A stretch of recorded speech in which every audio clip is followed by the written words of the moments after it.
Sabe aquela pergunta que fica martelando na cabeça? Por que tanto conteúdo que, francamente, parece não levar a lugar nenhum, simplesmente domina as redes sociais? Qual é a lógica, o sistema por trás de tanta atenção voltada para o que muitas vezes parece vazio? Pois é, essa é a questão central que a gente vai desvendar hoje. Vamos mergulhar fundo nos dados e na psicologia que move a economia dos influenciadores. Bora lá! Para entender isso, o nosso roteiro vai ser o seguinte. A gente começa pelo tamanho do problema, lá no funil da futilidade. Depois, a gente entra na psicologia por trás da distração. Em seguida, a gente analisa o custo real da economia da atenção.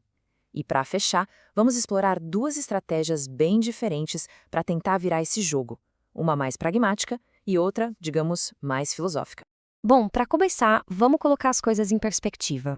Os números são o primeiro passo para a gente ter uma noção real do tamanho desse cenário.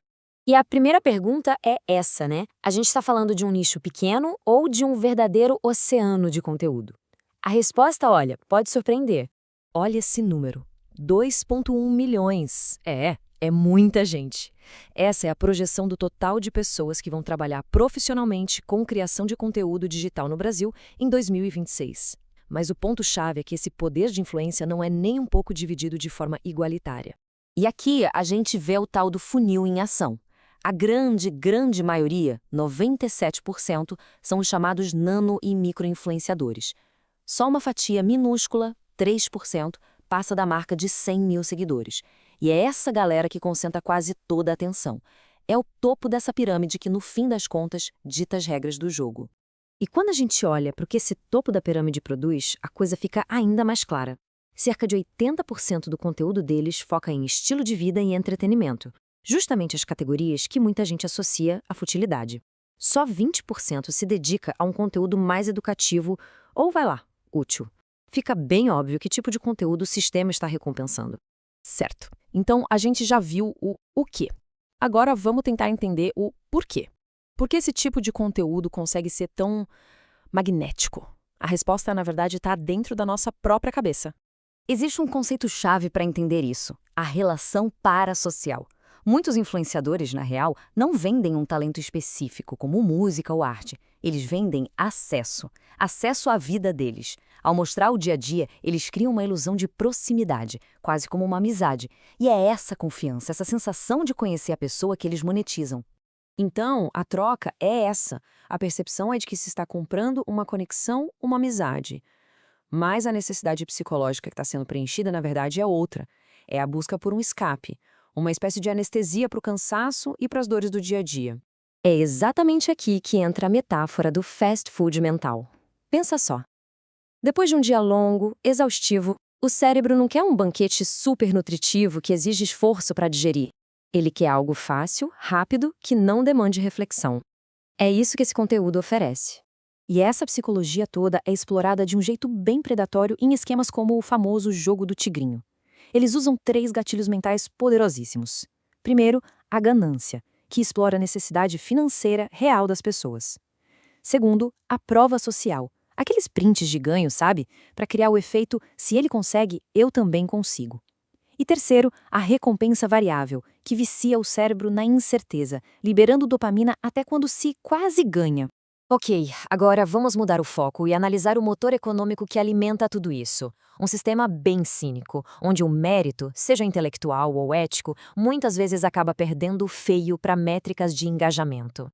Se ao ver tudo isso bate um sentimento de revolta, de isso não está certo, a análise aqui sugere que isso é um ótimo sinal. Significa que a bússola moral e intelectual está funcionando, está calibrada. É ela que reconhece essa distância enorme entre o que tem valor e o que tem visibilidade. E esse sentimento é o nosso ponto de virada na conversa. E aqui tem uma distinção que é fundamental e que essa era digital tenta apagar a todo custo. Ser famoso é uma coisa, ser importante é outra. Famoso é ser conhecido por muita gente quase como um outdoor humano. Agora, importante é ser necessário para muita gente. O influenciador de futilidades pode até ser famoso, mas quem produz comida, conhecimento, soluções, essa pessoa é fundamental. Beleza, diante desse cenário todo, o que fazer?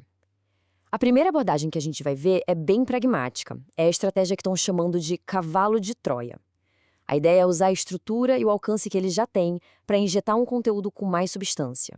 O plano aqui é basicamente falar a língua que o sistema entende: métricas, status e dinheiro. Primeiro passo, oferecer o que falta para eles, que é autoridade e credibilidade. Segundo, em vez de ir direto na estrela, mirar nas agências que gerenciam a carreira deles. Terceiro, propor uma collab de contraste, onde o choque de dois mundos diferentes gera curiosidade e engajamento. E, por fim, apresentar essa parceria como um tipo de seguro de legado, algo para construir uma imagem mais sólida e se proteger do cancelamento. E essa tabela resume bem a estratégia. É sobre traduzir propósito em resultados que eles valorizam. Se eles têm alcance massivo, a oferta é de substância, com o gancho de converter seguidores em clientes. Se a retenção é baixa, a oferta é de conteúdo de valor, com o gancho de aumentar o tempo de tela.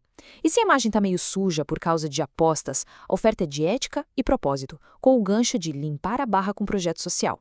Agora, vamos para a segunda estratégia, que é bem mais profunda. É o caminho filosófico. A ideia aqui não é lutar contra o sistema de frente, mas sim superá-lo, oferecendo uma alternativa que seja simplesmente mais interessante, de uma vibração mais elevada.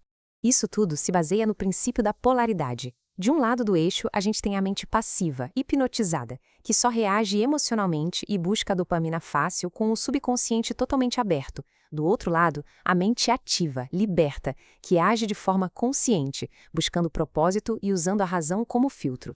A grande sacada é induzir a mudança de um polo para o outro. E na prática, a transmutação é essa. Para cada estímulo de baixa vibração, se apresenta uma contrapolaridade de alta vibração. Em vez de dinheiro fácil que vem da sorte, a ideia de prosperidade real que vem do trabalho. No lugar da dancinha inútil, o movimento com propósito, focado na saúde. A ideia não é atacar o outro lado, mas simplesmente oferecer um caminho que seja melhor, mais construtivo. E essa frase, olha, resume perfeitamente essa filosofia. A solução não é lutar contra a ignorância, xingando ou atacando. É aumentar a intensidade da luz. A luz do conhecimento, da arte, do propósito, no mesmo ambiente. A escuridão, com o tempo, simplesmente se dissipa.